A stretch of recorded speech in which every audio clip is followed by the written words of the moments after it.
All right. In the previous segment, we figured out how to go around computing, how to go about computing the gradients, right, which go into our integrals. So let's pick up there and complete the evaluation of this integral. And you will recall that the integral we were working with is the following.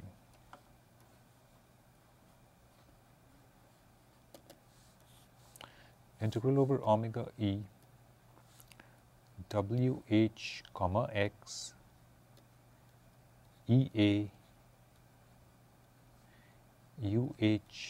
comma x dx. And using what we developed in the previous segment, we know we can write this as sum over, integral over omega e. Let me see, we can write it out as sum over a na comma c comma x, which is 2 over he, times cae. All of that is wh comma x, multiplying ea times sum over b nb comma c comma x, for which we again use 2 over he, dbe, sorry, dx, okay?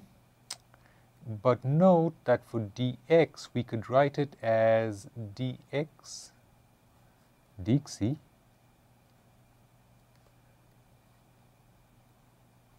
dxc. All right? And we know that dx dxc is just x comma c, which is what we computed in the previous segment, to be he over 2, even for quadratic basis functions, and this comes about from the fact that we have an affine map. It also has to do with the fact that Lagrange polynomials are complete. Okay? All right. So we have this representation, and now we can write out this integral in an even simpler form. We are going to note that because of the fact that we have he over 2 here, this cancels out with that. Okay? And we can now write out this integral using what we call matrix vector notation.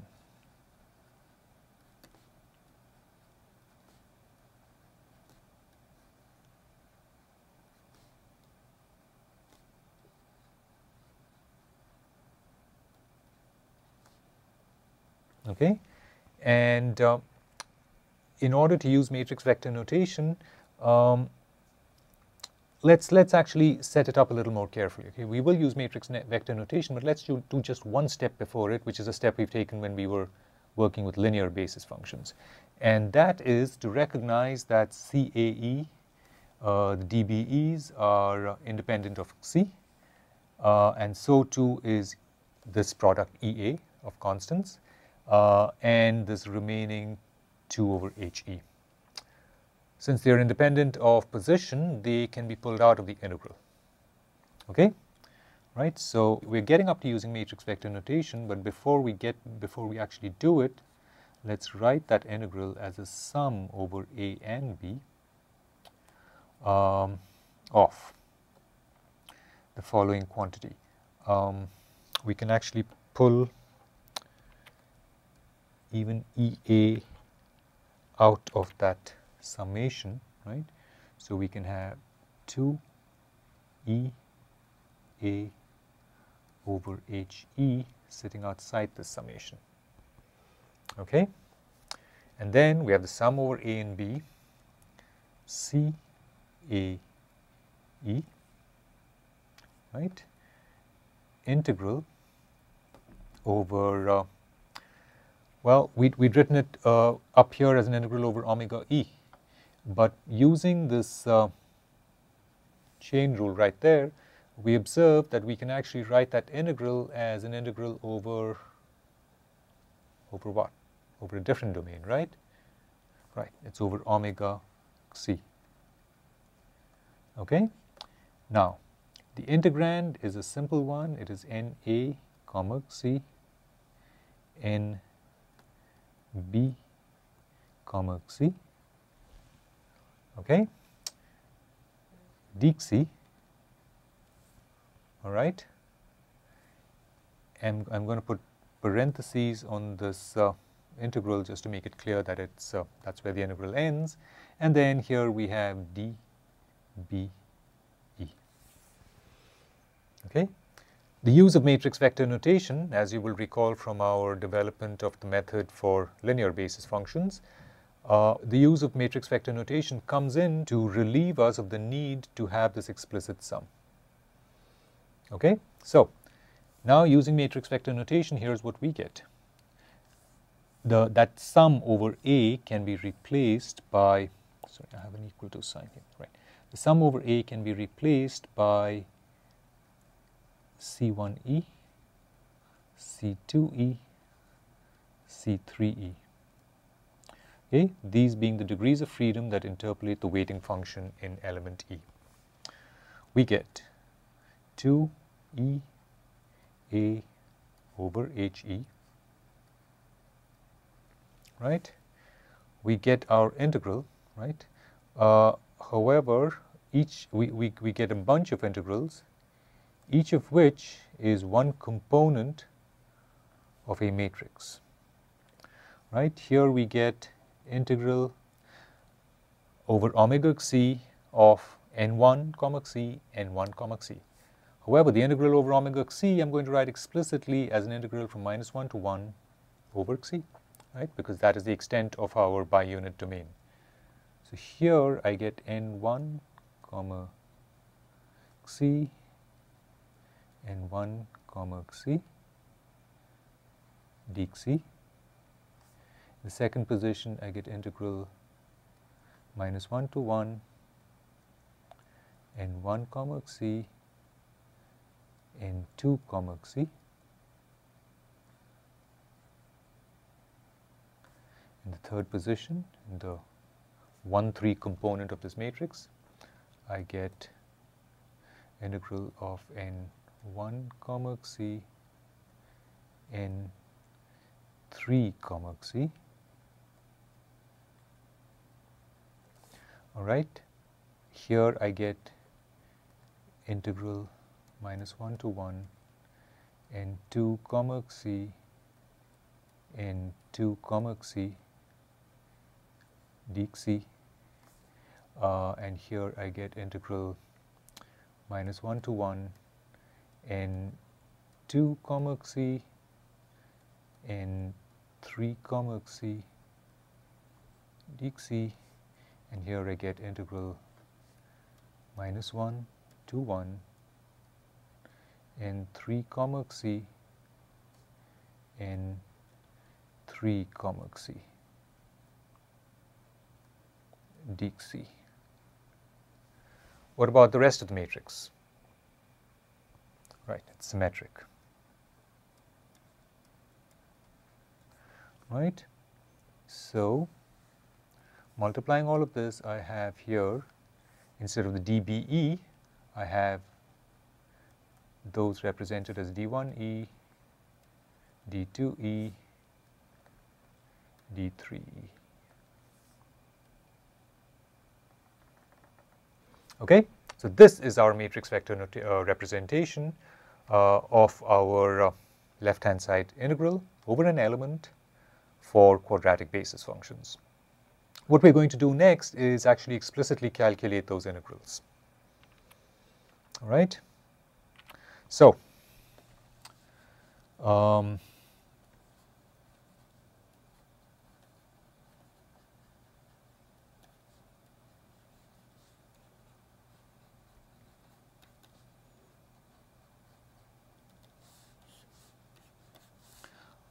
integral -1 to 1 n1 comma c, n1 comma c, dxc equals integral -1 to 1, let's see, It is, let me just check what that integral is, what that derivative is. That derivative is 2c minus 1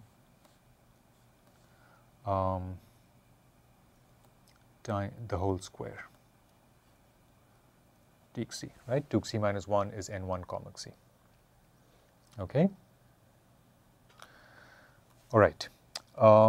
So we get here for this integral, we get, this is the integral minus 1 to 1, 4c square minus 4c plus 1 dxc, and observing that this is an integral from minus 1 to 1, we know that the odd terms don't survive the integral, right? It's only the even terms that survive. When we do this, we get 4c cubed over 3 plus c limits minus 1 to 1. Okay? This is 4 over 3 plus 1 minus minus 4 over 3 minus 1, right, which is 2 times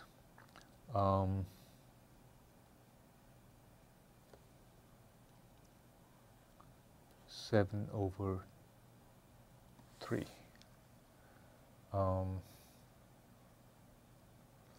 Let me just check this out. N1 comma c. All right, there is a 1/4 here. Okay, that's because n1 comma c is 1/2 of 2c minus 1.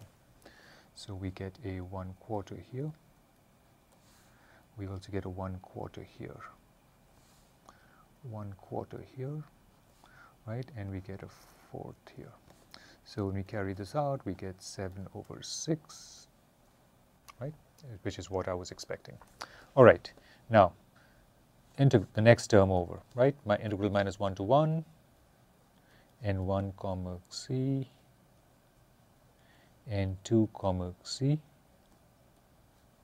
dxc. This is the integral minus 1 to 1, and 1 comma c we know is 1/2 times 2c minus 1. And 2 comma c, as we saw from before, is minus 2c. Okay? Integral over dxc. This is then 1/2 integral minus 1 to 1. Okay, what do we get here? We get here 2c minus 4c square. Okay, dxc, which is 1/2. Once again, we don't need to compute the odd term, right? We compute only the even term. We get 1/2, let's pull the minus sign out, we get minus 1/2 times 4c cubed over 3, limits minus 1 to 1. All right, and this turns out to be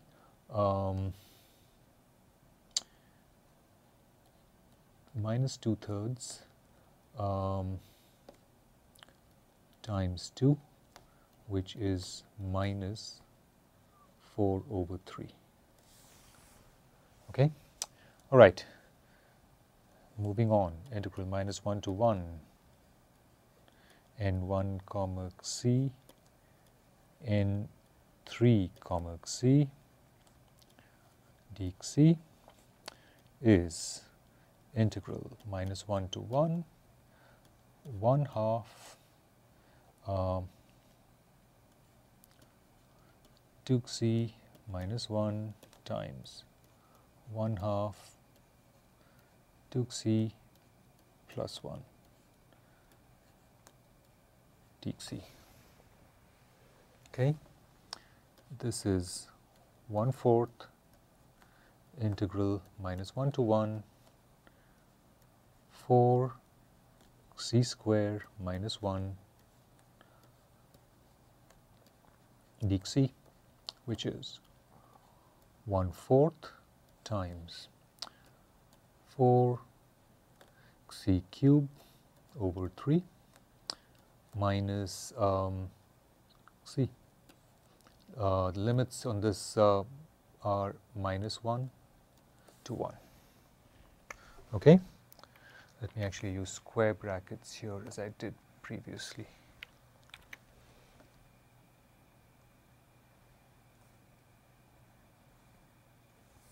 Which is now 1/4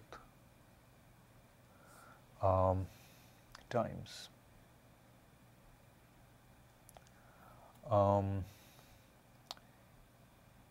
8 over 3 minus 2, which is 1 over 6. If I'm not mistaken. Yep, right. Okay. Carrying on, let's just move on to the next slide here. So the next term we need to calculate is integral minus 1 to 1 n2 comma c n2 comma c dc, which is integral minus 1 to 1 n2 comma c is minus 2c, and we get the whole square here. Right, and this is an easy integral to carry out. It is just 4 c cube over 3 limits minus 1 to 1, which gives us 8 over 3. All right, integral minus 1 to 1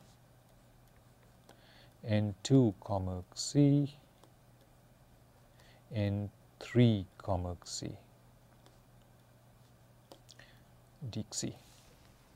All right, that's the 2-3 term of the 2-3 component of the matrix.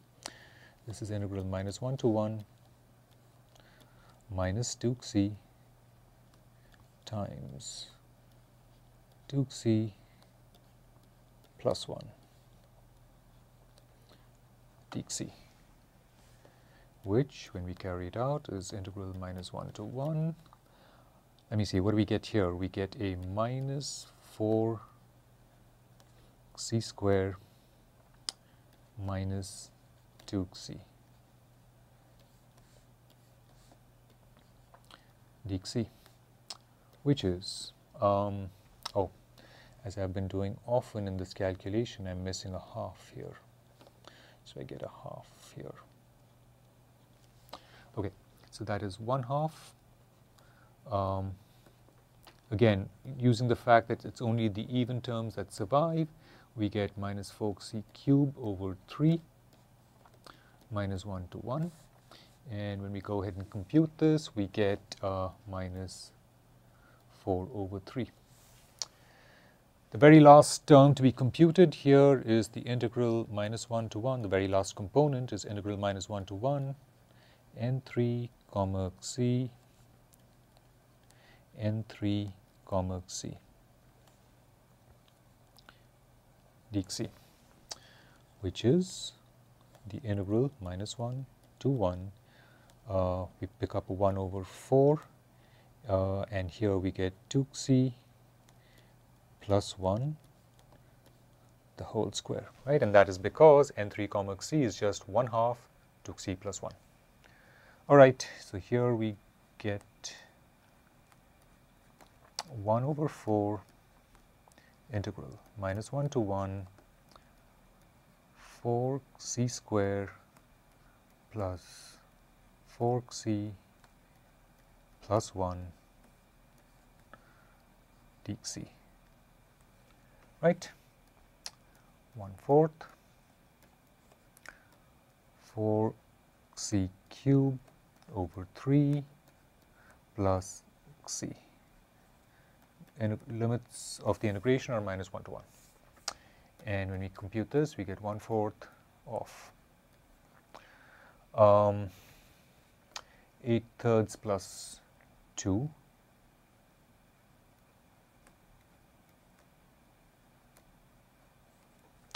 which is right, 7/6. All right, excellent. Now, collecting results, what we get is the following.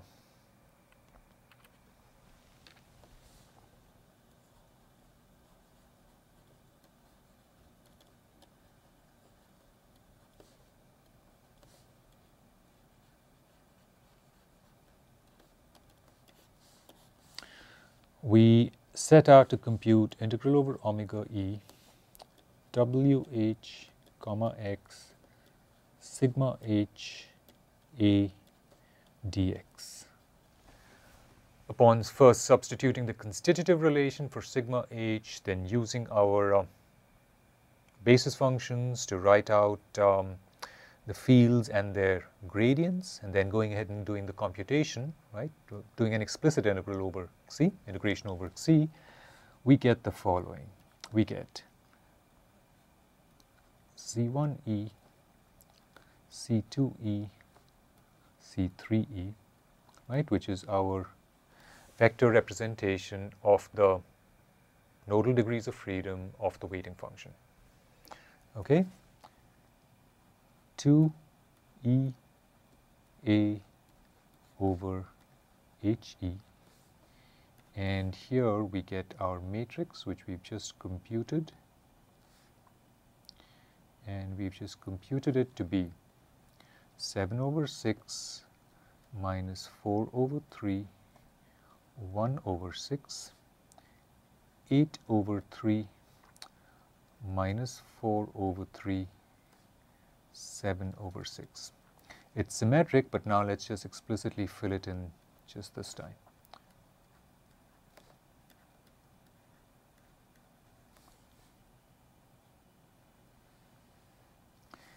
And for our vector representation of the nodal degrees of freedom of the trial solution, we have d1e, d2e, d3e. Okay, now as we observed before for the case of linear basis functions and linear elements, right, two noded linear elements, this is what we will denote as Ke, right, our element stiffness matrix.